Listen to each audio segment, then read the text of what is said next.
நாங்கள் ஒரு கேள்வி கேட்டால் நாங்களே ஆச்சரியப்படுறவர்களுக்கு நாங்களே அதிசயப்படுற அளவுக்கு நீங்கள் ஒரு பதிலை சொல்கிறீங்கிறது இதுதான் நான் சொன்னேன். அதன் பிறகு ஜோசியக்காரன் அப்படின்னு சொல்கிறது தவறுன்னு சொல்கிறீங்க. நீங்கள் ஜோசியக்காரன்னு அப்பாயின்மெண்ட்டு நீக்கியிருக்கீங்க. ஜோசியங்கிற வார்த்தை ஒன்றும் தப்பான, ஜோசியக்காரங்கிறது தப்பான வார்த்தை கிடையாது.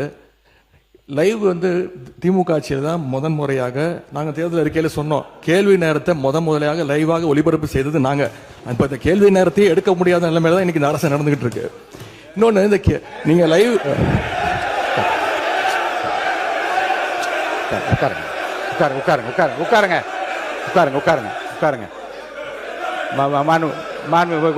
நீங்க எதிர்கட்சி தலைவர் கேள்வி நேரத்தை எடுக்க முடியாத நிலைமை அரசு இருக்கு என்பதை நான் அதை ஏற்றுக்கொள்ள முடியாது. என்றால் ஏற்கனவே நடக்கின்ற எல்லாவற்றையும் வெளியரங்கமாக உங்களுக்கு தெரியும். எத்தனை கேள்வி அனுப்பியிருக்கிறோம், எத்தனை பதில் வந்திருக்கிறது.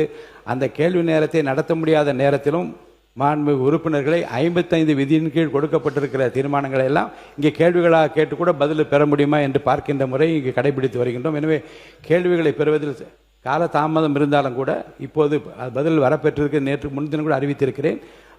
10 கேள்விகளுக்கு பதிலாக 5 கேள்விகளாக எடுத்துக்கொள்கிறோம் என்று நான் அறிவித்திருக்கிறேன். எனவே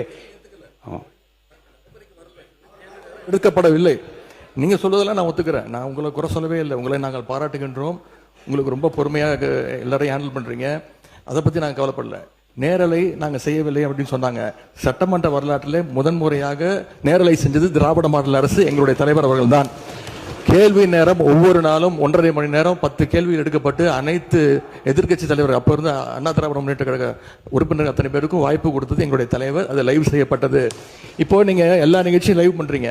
இந்த பிரச்சனையை தான் உங்ககிட்ட சொல்றேன். லைவ் பண்றதுனால என்னென்ன பிரச்சனைகள் வருது என்பதை உங்களோட கவனத்துக்கு கொண்டு வரேன். நீங்க அவை குறிப்பில் நீக்கிறேன் நீங்க நீக்கிட்டே இருக்கீங்க. ஆனா எல்லாமே அங்க ரீல்ஸாக மாற்றப்பட்டு அங்க போய் கொண்டிருக்கிறது.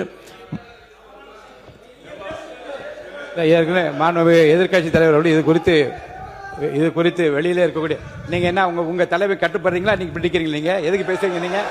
நீங்க ஏன் பேசுறீங்க? நீங்க மாண்புமிகு எதிர்கட்சி தலைவர் சொன்ன கருத்து